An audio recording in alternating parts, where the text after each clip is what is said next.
ನಮಸ್ಕಾರ ವೀಕ್ಷಕರೇ, ನಾನು ನಿಮ್ಮ ರಾಕೇಶ್ ಶಾರುಂಡಿ. ಪುಷ್ಪ 2 ಸಿನಿಮಾ ನೋಡಲಿಕ್ಕೆ ಹೋಗಿ ಈಗಾಗಲೇ 3 ಜೀವಗಳು ಪ್ರಾಣ ತೆತ್ತಿವೆ. ಇದೀಗ ಸ್ವಂತ ಮಡದಿಯನ್ನು ಕಳೆದುಕೊಂಡಂಥ ಗಂಡ ಮಾಧ್ಯಮಗಳ ಮುಂದೆ ಬಂದು ತಮ್ಮ ಅಳಲನ್ನು ತೋಡಿಕೊಂಡಿದ್ದಾರೆ. ಇಲ್ಲಿಯವರೆಗೂ ಸಹ ಅಲ್ಲು ಅರ್ಜುನ್ ಆಗಲಿ ಅವರ ಮ್ಯಾನೇಜರ್ ತಂಡವಾಗಲಿ ಆ ಸಂತ್ರಸ್ತ ಕುಟುಂಬವನ್ನು ಸಂಪರ್ಕ ಮಾಡಿಲ್ವಂತೆ.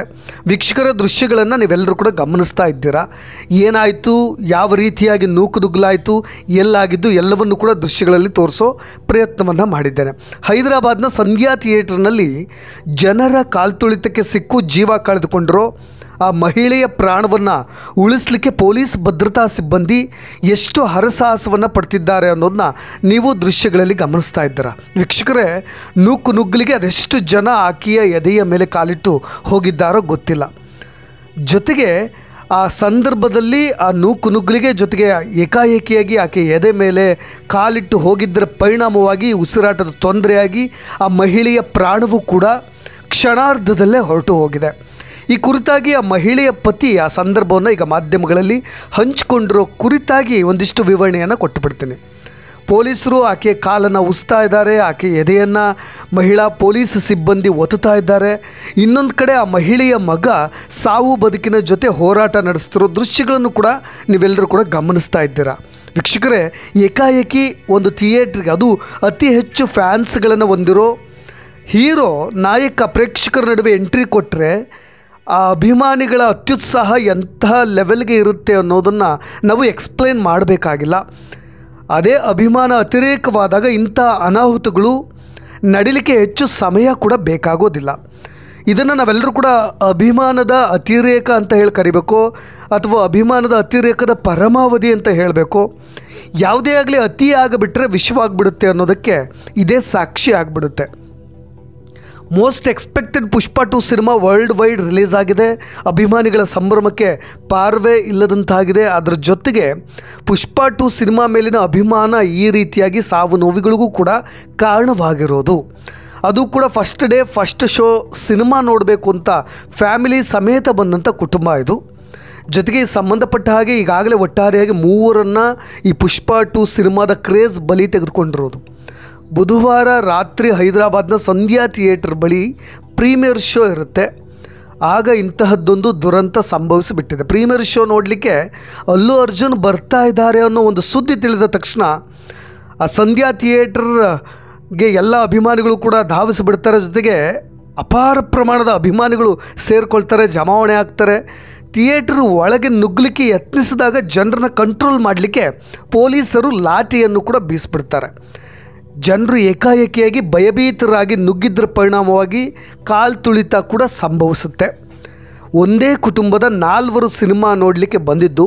ಈ ವೇಳೆ ಆ ಮಹಿಳೆ ಸ್ಥಳದಲ್ಲೇ ಮೃತಪಟ್ಟರೆ, ಮಗ ಇವತ್ತಿಗೂ ಕೂಡ ವೆಂಟಿಲೇಟರ್ನಲ್ಲಿ ಜೀವನ್ಮಾನದಲ್ಲಿ ಹೋರಾಡ್ತಾ ಇದ್ದಾರೆ. ಈ ಘಟನೆ ಹೇಗಾಯಿತು ಅನ್ನೋದ್ರ ಕುರಿತಾಗಿ ಆ ವ್ಯಕ್ತಿಯ ಮಾಧ್ಯಮಗಳ ಮುಂದೆ ಎಕ್ಸ್ಪ್ಲೇನ್ ಮಾಡ್ತಾ ಹೋಗ್ತಾರೆ. ಹೆಂಡತಿ ಮತ್ತು ಮಗನನ್ನು ಕಳೆದುಕೊಂಡಂತಹ ತಂದೆ ಮಾತನಾಡಿರೋದು. ಪ್ರೀಮಿಯರ್ ಶೋ ನೋಡಲಿಕ್ಕೆ ಸಂಧ್ಯಾ ಥಿಯೇಟ್ರಿಗೆ ನಾನು, ನನ್ನ ಹೆಂಡತಿ, 2 ಮಕ್ಕಳು ಹೋಗಿದ್ವಿ.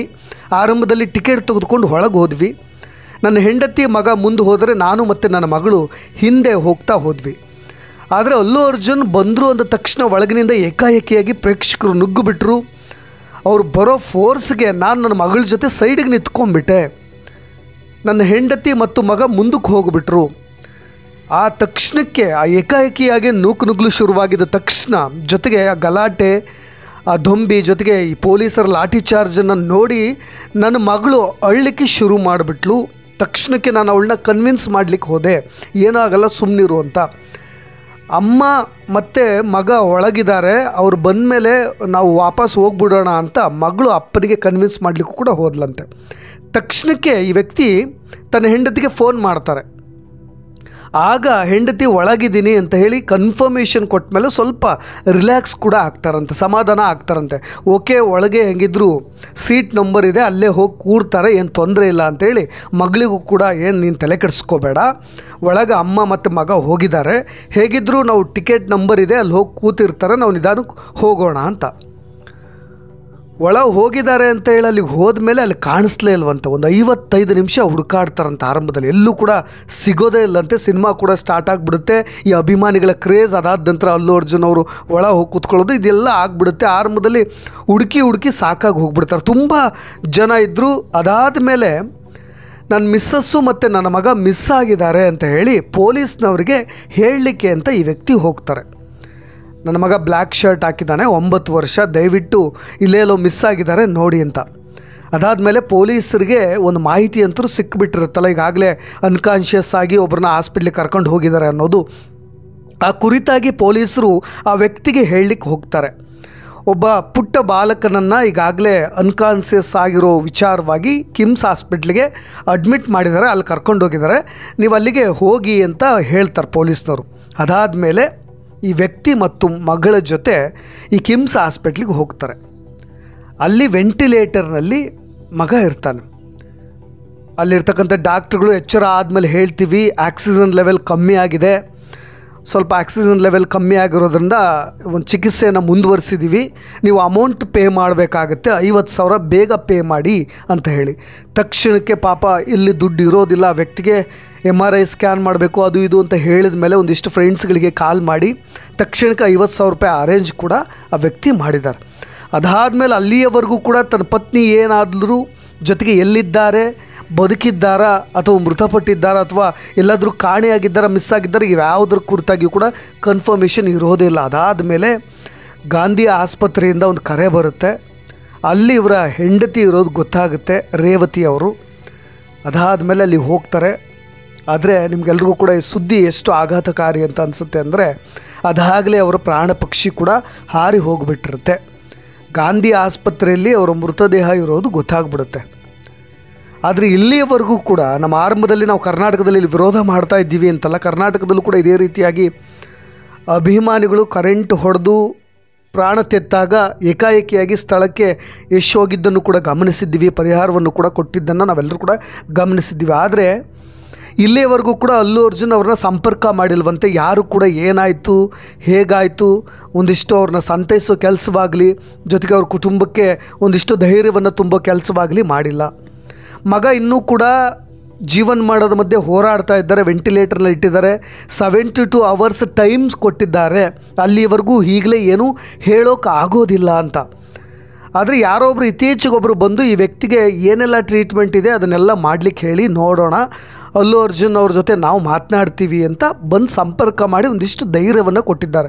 ಅದು ಕೂಡ ಅವರು ಅಲ್ಲು ಅರ್ಜುನ್ ಕಡೆಯವರ ಅಥವಾ ಅಭಿಮಾನಿಗಳ ಸಂಘದವರ ಇನ್ನೂ ಕೂಡ ಏನೂ ಗೊತ್ತಾಗಿಲ್ಲ. ಸದ್ಯ ಈಗಾಗಲೇ ಕೇಸ್ ಫೈಲ್ ಆಗಿದೆ, ಮುಂದಿನ ವಿಚಾರಣೆ ಕೂಡ FIR ಕೂಡ ದಾಖಲಿಸಿಕೊಂಡಿದ್ದಾರೆ. ಇದಕ್ಕೆ ಸಂಬಂಧಪಟ್ಟ ಹಾಗೆ ಇದೇ ಅಲ್ಲು ಅರ್ಜುನ್ ಅವರು ರಿಯಾಕ್ಟ್ ಮಾಡಬೇಕಾಗುತ್ತೆ. ಈ ರೀತಿಯಾದಂಥ ಘಟನೆ ಬೆಂಗಳೂರಿನ ಊರ್ವಶಿ ಥಿಯೇಟ್ರ್ನಲ್ಲೂ ಕೂಡ ನಡೆದಿದೆ. ಅಲ್ಲೂ ಕೂಡ ಅಭಿಮಾನಿಗಳು ಉಚ್ಚಾಟ ಮೆರೆದಿರೋದು, ಸ್ಕ್ರೀನ್ ಮುಂದೆ ಒಂದಿಷ್ಟು ಬೆಂಕಿಯನ್ನು ಹಚ್ಚಿ ಸಂಭ್ರಮಾಚರಣೆ ಕೂಡ ಮಾಡಿರೋದು ಕಂಡು ಬಂದಿದೆ. ಜೊತೆಗೆ ಚಿಕ್ಕಬಳ್ಳಾಪುರದಲ್ಲೂ ಕೂಡ ಇದೇ ಪುಷ್ಪ 2 ಸಿನಿಮಾ ನೋಡಲಿಕ್ಕೆ ಹೋಗ್ತಾ ಇದ್ದಾಗ ಯುವಕ ರೈಲಿಗೆ ಸಿಲುಕಿ ದಾರುಣವಾಗಿ ಮೃತಪಟ್ಟಿರೋ ಘಟನೆ ಕೂಡ ನಡೆದಿದೆ. ಅದು ದೊಡ್ಡಬಳ್ಳಾಪುರ ಹೊರವಲಯದ ಬಾಶೆಟ್ಟಿಹಳ್ಳಿ ರೈಲ್ವೆ ಸೇತುವೆ ಬಳಿ ಇಂತಹ ದುರಂತವೊಂದು ನಡೆದಿರೋದು. ಆ ಯುವಕನನ್ನು ಆಂಧ್ರ ಪ್ರದೇಶದ ಪಾಲ್ಕೊಂಡ ನಿವಾಸಿ 19 ವರ್ಷದ ಪ್ರವೀಣ್ ಅಂತ ಈಗಾಗಲೇ ಗುರುತಿಸಲಾಗಿದೆ.